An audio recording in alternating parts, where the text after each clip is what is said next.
নমস্কার বন্ধুরা, সাথী লাইফস্টাইলে তোমাদের সকলকে স্বাগত। আমার নতুন 3 মাসের দ্রুত ওজন কমানো চ্যালেঞ্জের আজকে 9 নম্বর দিন। তবে চলুন বন্ধুরা, আজকে তোমাদের সঙ্গে পুরো দিনটি শেয়ার করি। কি করলাম, কি কি খেলাম, সবটাই তোমাদের সঙ্গে কিন্তু শেয়ার করব। আর আজকে আমি আমার ওয়েটটা আরো একবার মেপে তোমাদেরকে দেখাবো। Good morning. ঘুম থেকে উঠেই আমি প্রথমে আমার ওজনটা মেপে নিলাম। দেখো, দুদিনে কিন্তু আমার 500 গ্রাম ওজন কমে গেছে। এখন আমার 52 কেজি 240 গ্রাম। আর আমি তারপর আজকে সকালবেলা ব্রেকফাস্টে কি খাচ্ছি দেখো, আজকে একটা রুটি খাচ্ছি। আর এখানে কিন্তু চানা যে ছোলাটা হয় সেটা সেদ্ধ করে কিন্তু আমি একটা তরকারি করে নিয়েছি, এন্ড সেটা দিয়ে আজকের আমার ব্রেকফাস্টটা সেরে ফেললাম। তো তোমরাও চেষ্টা করবে 9টা থেকে 9:30টার মধ্যে কিন্তু ব্রেকফাস্ট কমপ্লিট করার। তারপরে আধা ঘন্টা পর আজকে একদমই হালকা ওয়ার্কআউট করছি আমি এখানে। আজকে এটা আমি জুম্বা ডান্স করছি না, এটা হচ্ছে আমার আজকের রিস্ক ওয়াকিং করছি। আজকে আমি কিন্তু ঘরের ভিতরেই প্রায় 20 থেকে 25 মিনিটের মতো কিন্তু। আর এটারও কিন্তু তোমরা ইউটিউবে ভিডিও পেয়ে যাবে। আর এটাতেও কিন্তু অনেকটা হেল্প হয় ওয়েট লস করার জন্য। তো আমি তো এটা একবার করি, মানে রোজ করি না, ওই মাঝে মধ্যে একবার করি। খুবই উপকার আমি কিন্তু পেয়েছি এতে। তোমরা দেখতেই পেলে তার রেজাল্ট যে আমার 2 দিনে কিন্তু 500 গ্রাম ওজন কমে গেছে।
কুড়ি মিনিটের মতো আমার কিন্তু হয়ে গেছে।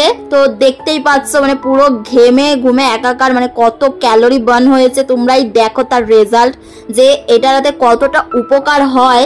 তো ইয়েস, চলো এখন আমি একটুখানি কিছু খাবো। আর আজকে একদমই হালকা খাবো, কারণ আমি সকালবেলা অত একটা ভারী ব্রেকফাস্ট করেছি, যার কারণে এখন আমি একটুখানি শুধু চিয়া সিড ভিজিয়ে রেখেছিলাম, সেটার মধ্যে একটু লেবু দিয়েছি, সামান্য নুন দিয়েছি, দেন ওটাকে গুলে কিন্তু খাচ্ছি। দেন দুপুরবেলা মা দিদিরা সবাই কিন্তু আমাদের বাড়িতে এসেছিল আর তরমুজও এনেছিল, তাই এখন আমরা তরমুজ খাচ্ছিলাম সবাই মিলে একটু। আর এখানে আমার মা কিন্তু আজকে একটু রান্না বান্না করছে আর কি। তো মাকে বললাম একটু রান্না করো, আমার হাতে খাই আর কি। তো অনেকদিন পর মাকে পেয়েছি কাছে, তো ওই জন্য মা একটু রান্না বান্না করে আমাদেরকে খাওয়াচ্ছে। আর আজকে লাঞ্চটা কিন্তু থাকছে খুবই সুন্দর, মানে আমার মায়ের হাতের জাদু আর কি।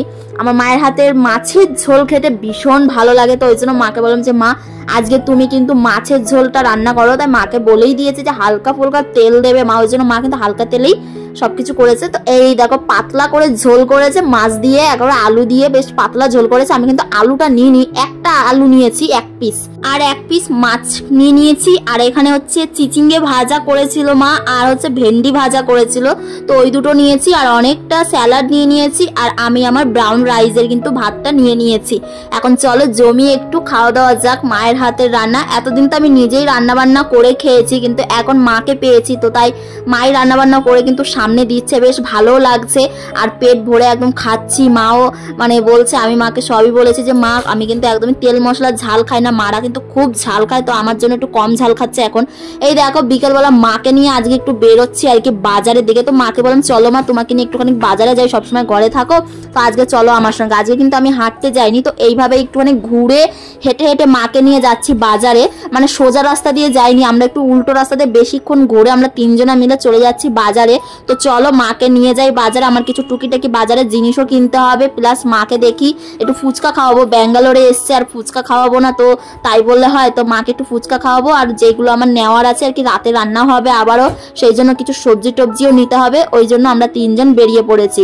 এই দেখো মাকে নিয়ে চলে এসেছি ফুচকার দোকানে, তো মাকে এখানে ফুচকা খাওয়াচ্ছি, মনাকে আর মাকে। আমি কিন্তু একদমই ফুচকা খাইনি, বিশ্বাস না হলে কিছু করার নেই, কারণ ফুচকার সামনে দাঁড়িয়ে আমি ফুচকা খাচ্ছি না, এটা বিশ্বাস করাটাও অস্বাভাবিক, মানে কি বলবো, আমার বোন নিজেই বিশ্বাস করে না। তো যাই হোক আমি কিন্তু ফুচকা খাওয়া একদমই ছেড়ে দিয়েছি, মোমো ফুচকা এসব।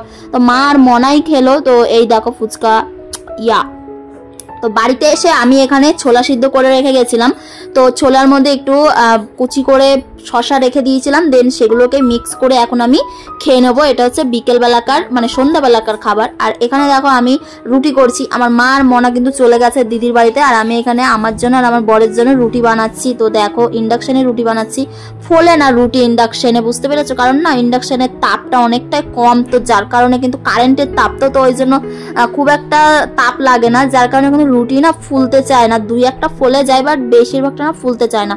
তো আমার বর তো অফিস থেকে বেরিয়ে গেছে আর আমি এখানে রুটি টুটি করে রাখছি, আমি একটা রুটি আমি খাই আর 4টে রুটি আমার বর খায়, তো ওই জন্য 5টা রুটি আমাকে করতে হয়, বেশি রুটি কিন্তু করতে হয় না। এখানে আমি এখন রুটিটা করে নিই, তা করতে কিন্তু আমার বর চলে আসবে। আর পাশে কিন্তু আমি গ্রিন টিও ভিজিয়ে রাখবো, যাতে এসে আমরা দুজনে মিলে বসে গ্রিন টি খেতে পারি সন্ধ্যাবেলা।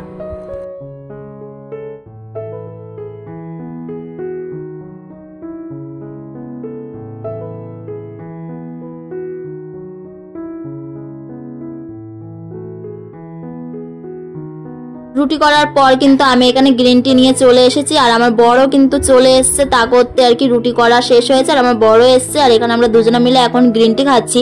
গ্রিন টিটা কিন্তু খাওয়াটা অনেকটাই উপকার হয়, মানে চায়ের বদলে যাদের চা খাওয়ার নেশা থাকে তারা কিন্তু গ্রিন টিটা খেতে পারো। আর গ্রিন টি এমনিও ওয়েট লস করার জন্য কিন্তু গ্রিন টিটা খুবই উপকার, মানে গ্রিন টিটা যারা খাও না খেতে পারো না তারা কিন্তু খেও। এই আমার বর এখন যে গ্রিন টিটা আমি এই যে খাচ্ছি, এইটা না যেন কি গ্রিন টি, এটা আমি একবার তোমাদের সঙ্গে ভিডিওতে শেয়ার করবো, এর আগে করেছি। এই গ্রিন টিটা না যারা গ্রিন টি খায় না তারাও খেতে পারবে, মানে আমি এর আগে একটা গ্রিন টি খেতাম, ওই গ্রিন টিটা না অতটা ভালো ছিল না, আমি খেতেই পারতাম না, কিন্তু এটা এতটা ভালো, মানে আমি মনে হয় 1 কাপ কেন 2 কাপও আমি খেয়ে নেবো, খুব ভালো লাগে। তো এখানে আজকে ডিনার দেখো রুটি অ্যান্ড স্যালাড, আর ওই দুপুরবেলার যে তরকারিটা ছিল সেটা কিন্তু অনেকটা করেছিল মা, ওই জন্য আমি আর আলাদা করে অন্য কিছু করিনি, ওইটাই খেয়ে নিয়েছি। মাছ নিয়েছি আর ঝোল নিয়েছি, 2 টুকরো আলু নিয়েছি, ব্যাস আর কিছুই না।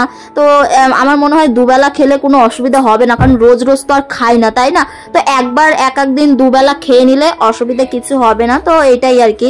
তো আমার ডিনারটা কমপ্লিট করার পর আমি এখানে এখন গরম জল খেয়ে নিচ্ছি একটু রাত্রেবেলা। গরম জল খাওয়ার পর আমি এবারে একটু যাবো ছাদে হাঁটতে, কারণ হাঁটাটা খুবই কিন্তু প্রয়োজন। তো চলো গরম জলটা একটু ধীরে সুস্থে খেয়ে নিলাম, উষ্ণ গরম জল। আর এখানে আমি এখন এই যে হাঁটছি, দেখো আমিও হাঁটছি, আমার বড় হাঁটছে, ও একটুখানি ভিডিও করে দিচ্ছে আর কি। তো আমি কিছু কমেন্ট দেখলাম, তো কেউ বলছো যে আমার কোনো প্রবলেম আছে কিনা, দেন তারপরে তাদেরও অনেক সমস্যা আছে। দেখো সমস্যা আমার সেরকম একটা কিছু নেই, তবে ইররেগুলার পিরিয়ডস আমার কিন্তু মাঝে মধ্যে হতো, যার কারণে আমি একটুখানি লাইফস্টাইলটা চেঞ্জ করার ভাবনা চিন্তা করেছি আর কি। তো ওইটাই আর কি, এখন কিন্তু আমার পিরিয়ডস একদমই রেগুলার হচ্ছে। তো তোমরাও কিন্তু যাদের ইররেগুলার পিরিয়ডস হয়, দেন পিসিওডি এইসব আছে, তো তারা কিন্তু লাইফস্টাইলটা চেঞ্জ করতে হবে তাদেরকে, এটা হচ্ছে মেন। দেখো লাইফস্টাইল চেঞ্জ না করলে এই সমস্ত সমস্যাগুলোর থেকে কিন্তু সমাধান তোমরা পাবে না কেউ। তবে চলো বন্ধুরা, তোমাদের যদি আজকের ভিডিওটা থেকে কোনো রকমের উপকার আসে তবে অবশ্যই আমার চ্যানেলটিকে সাবস্ক্রাইব করে দিও, আর ভিডিওটি একটি লাইক কমেন্ট শেয়ার করে দিও, আর একটু কমেন্ট করে জানাও যে তোমাদের আমার ভিডিও কেমন লাগছে। তবে চলো আজ আসি, দেখা হচ্ছে পরের দিন আরো একটি নতুন ভিডিওর সঙ্গে। টাটা।